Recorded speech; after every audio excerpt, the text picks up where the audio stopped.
Hello dear parents और मेरे प्यारे स्टूडेंट्स ऑफ क्लास सेवन्थ, आप सब कैसे हैं? I hope you all are fine. तो पीरियोडिक टेस्ट आने वाले हैं या हो सकता है स्टार्ट हो भी गए हो। तो आज आपके लिए लेकर आया हूँ सबसे मुश्किल जो पेपर आपको लगता है, सोशल साइंस, सामाजिक विज्ञान का पेपर मैंने दोनों लैंग्वेजेस में बनाया है ताकि हिंदी लैंग्वेज वाले भी इस पेपर को समझ सके। तो आइए चलिए स्टार्ट करते हैं पेपर को। सबसे पहले आपको मिलेंगे एज यूजुअल 8 एमसीक्यूज। आइए स्टार्ट करते हैं। फर्स्ट है, which part of India has an alpine climate? Bharat का कौन सा भाग अल्पाइन जलवायु वाला है? थार डेजर्ट, नॉर्दर्न प्लेन्स या हिमालयन माउंटेन और डेक्कन प्लेटो। तो ये अल्पाइन क्लाइमेट जो है ये सर्दी से रिलेटेड होता है, तो ये आपको मिलेगा हिमालयन माउंटेन।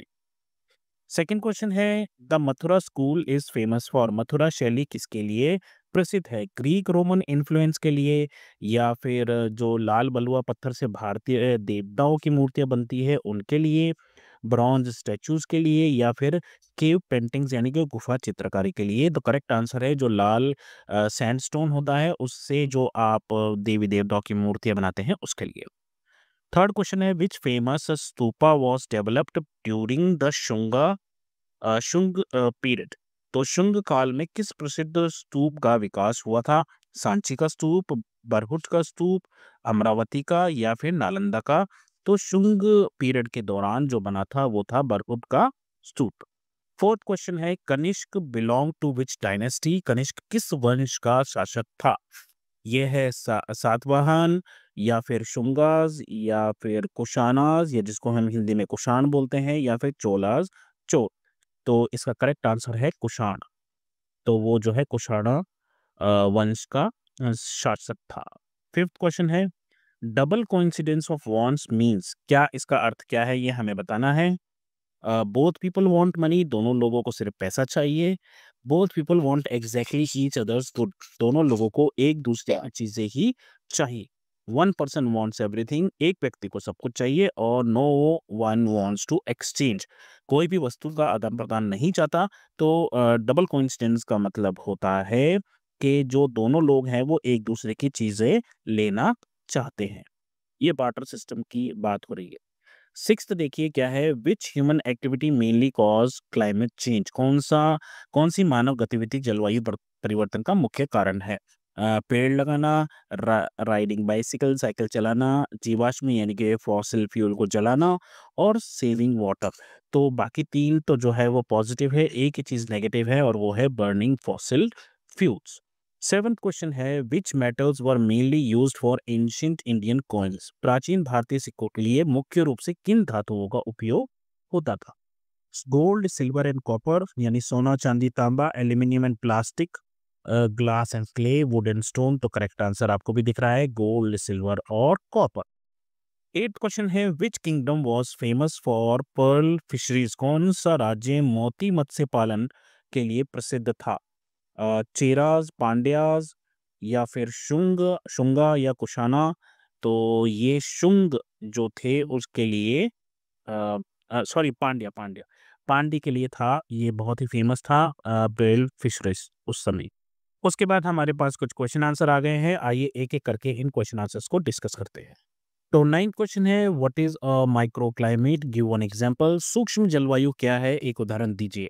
अब यहाँ पर मैंने क्वेश्चन तो दोनों लैंग्वेजेस में दिए हैं लेकिन आंसर मैं सिर्फ इंग्लिश में ही यहाँ पर दूंगा। बाकी हिंदी मीडियम वालों को कम से कम क्वेश्चन समझ में आ रहा है क्वेश्चन क्या है, वो वहां से उत्तर देख लेंगे। आई मीन अपनी नोटबुक से उत्तर देख लेंगे। तो माइक्रो क्लाइमेट एक ऐसी क्लाइमेट होती है जो किसी छोटे से हिस्से की हो, स्मॉल एरिया की हो, that is different from its surrounding reason, जो कि अपने आसपास के बड़े इलाके से थोड़ी सी अलग हो। ये कोई वैली हो सकती है, कोई गार्डन हो सकता है इसमें बहुत सारे पेड़ हों, या फिर कोई अर्बन एरिया हो सकता है जो अपने आसपास की जगह से ज्यादा गर्म हो। 10th क्वेश्चन है, write two features of Shunga art? Shunga कला की दो विशेषताएं हमें यहाँ पर लिखनी। तो शुंगा आर्ट में जो है स्टोन कार्विंग का बहुत सारा काम था, यानी पत्थरों पे जो है खुदाई करते थे, वो पत्थरों को खोद खोद के कार्विंग करते थे। और इट इंक्लूड्स बुद्धिस्ट स्टोरीज और सिंबल्स जैसे कि बरहुट स्तूपा पे आपको मिलती है। तो ये दो चीजें आ गई, एक तो स्टोन कार्विंग और एक Buddhist stories and symbol. 11th question है, what is meant by the barter system? Give one example from daily life. Barter system से आप क्या अभिप्राय है आपका और दैनिक जीवन में इसका एक उदाहरण आपको देना है। तो बार्टर सिस्टम एक ऐसा सिस्टम था जिसमें चीज़ों का आदान-प्रदान होता था, सर्विसेज़ का आदान-प्रदान होता था और पैसे के बदले में चीज़ें नहीं खरीदी जाती थी, जैसे कि आजकल होता है कि हम गेहूँ खरीदने जाते हैं या चावल खरीदने जाते हैं और पैसे देते हैं। उस टाइम एक सामान के बदले में दूसरा सामान ले लिया जाता था। For example exchanging wheat for rice और वेजिटेबल्स फॉर मिल्क। अब और में इसके साथ एक क्वेश्चन है, आइए देखते हैं क्या है वो? क्वेश्चन है what is digital money? Digital money क्या होती है? तो डिजिटल मनी का मतलब होता है ऑनलाइन पेमेंट, जैसे कि हम यूपीआई करते हैं या कार्ड से पेमेंट करते हैं या क्यूआर कोड से करते हैं, फ़ोन पे वगैरह गूगल पे से जो आप करते हो वो सब डिजिटल मनी है। 12th क्वेश्चन है what is the significance of the Gandhara and Mathura schools? Gandhara और मथुरा शैलियों का महत्व क्या है? तो जो गांधार स्कूल है वो शो करते हैं मिक्स किस-किस का ग्रीक और Roman style with Indian themes के साथ। मथुरा स्कूल जो है वो शो करता है इंडियन डीटीज़ यानी कि जो देवी-देवता हैं उनकी मूर्तियाँ रेड स्टोन से बनी हुई। Both help develop early Indian sculpture and art tradition. तो शुरुआती दौर में जो भारतीय स्कल्पचर और आर्ट ट्रेडिशन था इसको दोनों ने उभारा था। 13th क्वेश्चन है explain any 3 factors that determine climate. जलवायु को निर्धारित करने वाले किन्हीं 3 कारकों को समझाना है। तो 3 मेन फैक्टर कौन-सा है? सबसे पहले है लैटीट्यूड। जो देश या जो जगह इक्वेटर के पास होती है वो हॉट होती हैं। हमें पता है कि इस तरीके से जो इक्वेटर के आस-पास वाले देश हैं, वहाँ पर सूरज की सीधी रोशनी पड़ती है और वो गर्म रहते हैं। Altitude higher places like mountains are coolers और हमें पता है कि जो पहाड़ी इलाके होते हैं वो ठंडे होते हैं। इसके अलावा डिस्टेंस फ्रॉम द सी, जो कोस्टल प्लेसेस होती हैं वहाँ पर टेम्परेचर मॉडरेट रहता है जैसे कि मुंबई, और जो जितना ज़्यादा दूर होगा समुद्र से या पानी से वो उतना ही ज़्यादा गर्म या ठंडा होगा जैसे राजस्थान या लद्दाख। अब बात करते हैं 3 मार्क्स वाले क्वेश्चन की। तो पहला है why is the period after the Maurya empire called the age of reorganisation? Maurya साम्राज्य के बाद के काल को पुनर्गठन युग क्यों कहा जाता है? तो मौर्य एम्पायर डिक्लाइन होने के बाद कई सारे किंगडम जैसे कि शुंगास, सतवाना, चेदीज और सदर्न किंगडम्स अपीयर हुए, वो जन्म लिया उन्होंने।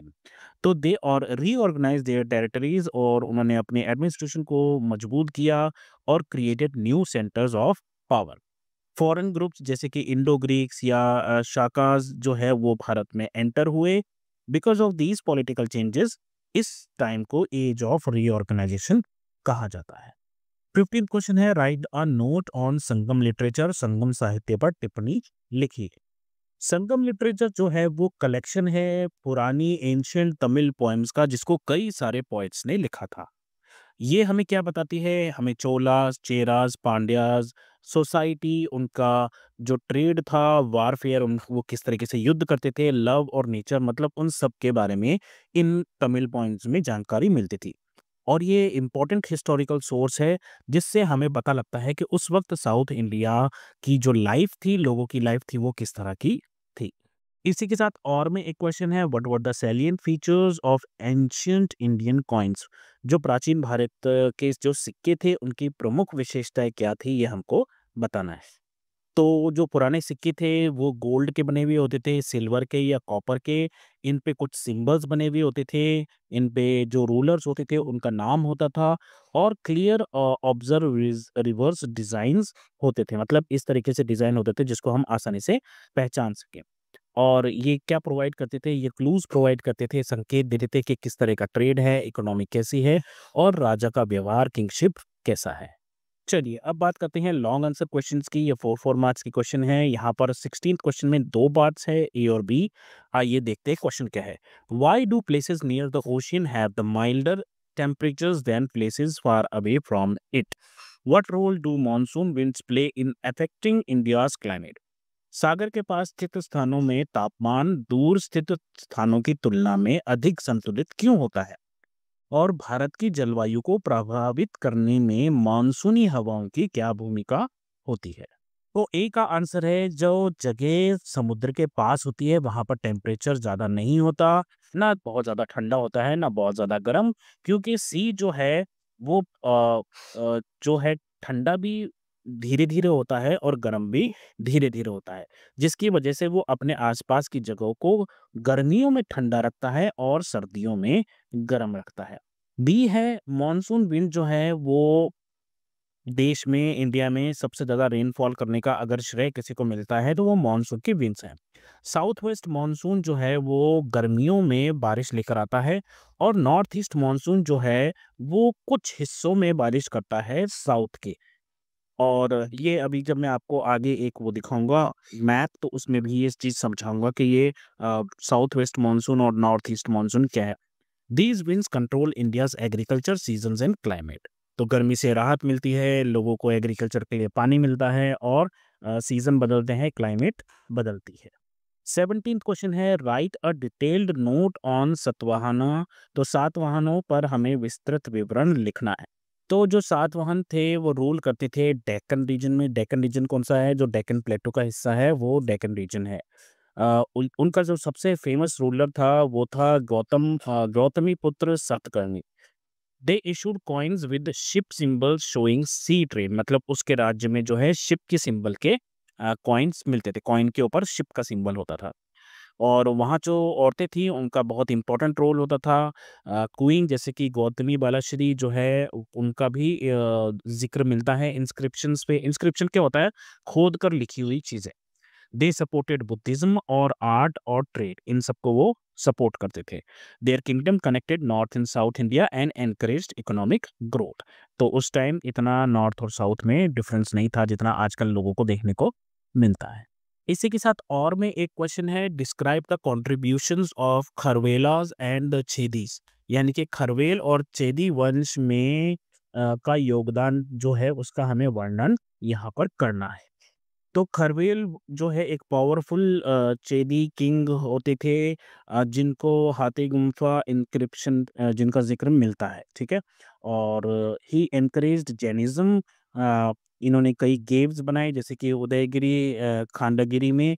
और इन्होंने स्ट्रेंथन किया ट्रेड और एडमिनिस्ट्रेशन को। हो सकता है आपके आंसर्स थोड़े से ज़्यादा लंबे हों और आप जो है अपने आंसर्स लिखिएगा। मैंने यहाँ पर आपको सिर्फ़ समझाने के लिए कि पेपर में क्या इम्पोर्टेंट है, ये आपको बताने की कोशिश की है। 18th क्वेश्चन है how has the money as a medium of exchange transformed over time. यानी कि विनिमय माध्यम मीडियम ऑफ एक्सचेंज के रूप में पैसे का स्वरूप समय के साथ कैसे बदल गया, ये हमको बताना है। तो पहले जहाँ पर एक बार्टर सिस्टम हुआ करता था, वहाँ पर वो बार्टर सिस्टम चेंज हो गया। अब लोग जो है पैसे का लेन-देन करने लगे, जो कि कौड़ी और ग्रेन्स की फॉर्म में होता था। लेटर उन्होंने क्या किया, मेटल के कॉइन यूज़ करने लगे, जैसे गोल्ड, सिल्वर या कॉपर के बनने लग गए थे। फिर उसके बाद पेपर मनी आई, जो कि प्रिंटेड होने लगी। गवर्नमेंट, हमारे देश की जो गवर्नमेंट है और आरबीआई ने इसका चलन शुरू किया भारत में। टुडे पीपल जो है वो डिजिटल पेमेंट्स यूज़ करते हैं, यूपीआई, क्यूआर कोड्स और कार्ड से इस्तेमाल करते हैं। This shows that money became more convenient, safe and faster over time. आजकल हम सेकंड्स में जो है पैसा किसी को भी भेज सकते हैं। इसी के साथ और में एक आपको क्वेश्चन दे रखा है what steps might have been taken in ancient time so that Indian coins could become a medium of exchange across countries. प्राचीन समय में भारतीय सिक्के अन्य देशों में भी काम आ सके, मतलब विनिमय का माध्यम बन सके, इसके लिए कौन से कदम उठाए गए होंगे? तो पहली बात तो ये कि कॉइन जो है वो प्योर मेटल्स के बनने लगे थे, जैसे हमने अभी डिस्कस किया गोल्ड, सिल्वर और कॉपर के बनने लगे थे। उनमें क्लियर सिंबल्स होने लगे थे और वो स्टैंडर्ड थे बाय वेट, मतलब उनका वजन था। अब ट्रेड रूट्स और एग्रीमेंट्स जो है उन्होंने हेल्प किया इंडियन कॉइन्स को कि वो दूसरे देशों में भी फैल सके। चलिए बढ़ते हैं 19th क्वेश्चन की तरफ। Locate the following places on the outline map of India. आपको क्या क्या दिखाना है? चोला किंगडम दिखाना है, पांड्या किंगडम दिखाना है, area receiving vertical rays of sun, ऐसा हिस्सा जहाँ पर सूर्य की रोशनी हमारे सीधे पड़ती है, ऐसे कौन कौन से हिस्से हैं भारत के। रिट्रीटिंग मानसून विंड्स का रास्ता हमें दिखाना है, अमरावती दिखाना है जो कि आंध्र प्रदेश में है, और जुनबिल मेला कहाँ लगता है ये हमें दिखाना है। तो सबसे पहले हमने बात की थी कि चोला और पांड्या, तो आप जो है ये तमिलनाडु के इस हिस्से में चोलास दिखा सकते हो और नीचे की तरफ आप पांड्यास दिखा सकते हो। उसके बाद हमें उस रीजन को बताना है जहाँ पर सूरज की किरणें बिल्कुल सीधी पड़ती हैं देश पे। तो ये मैंने आपको ये जो दिखा रखा है यहाँ, ये जो हिस्सा है कुछ गुजरात, राजस्थान, मध्य प्रदेश और ये जो झारखंड वगैरह का जो हिस्सा है, इस हिस्से में सूरज की सीधी किरणें पड़ती हैं और नॉर्मली ये बहुत गर्म हिस्सा है हमारे देश का। उसके बाद हमें रीट्रेटिंग मानसून बताना है, तो ये नॉर्थ ईस्ट मानसून भी होता है। अब आप देखो इसमें मैंने ये एरोज़ से आपको दिखाने की कोशिश की है, तो यहाँ से आपको पता लग रहा है कि ये जब इस तरीके से जाता है, तो ये फिर से बे ऑफ बंगाल के ऊपर से जाता है और फिर से नमी इसमें भर जाती है और फिर ये जाते-जाते जो आपका तमिलनाडु और केरल का कुछ हिस्सा है, यहाँ पर बारिश करके और बारिश होती है यहाँ पर अक्टूबर, नवंबर, दिसंबर में। तो ये है रीट्रेटिंग मानसून। इसके अलावा 2 चीज़ें हमें और दिखानी है, अमरावती, तो अमरावती आप यहाँ दिखाएँगे, ये है आपका अमरावती जो आपको शो करना है। और लास्ट में हमें बताना है जुनबिल मेला कहाँ होता है, तो जुनबिल मेला आपका असम में होता है और ये रही आपकी असम स्टेट। तो उम्मीद करता हूँ आपको पेपर समझ में आया होगा, फिर भी अगर मन में कोई सवाल रह गए हो तो आप मुझसे ज़रूर पूछ सकते हैं। अभी के लिए बस इतना ही, अपना ध्यान रखें, मम्मी-पापा का कहना मानें और जब भी कोई प्रॉब्लम हो तो नॉक कीजिए और बोलिए, हेलो अध्यापक, take care, bye bye, have fun, all the very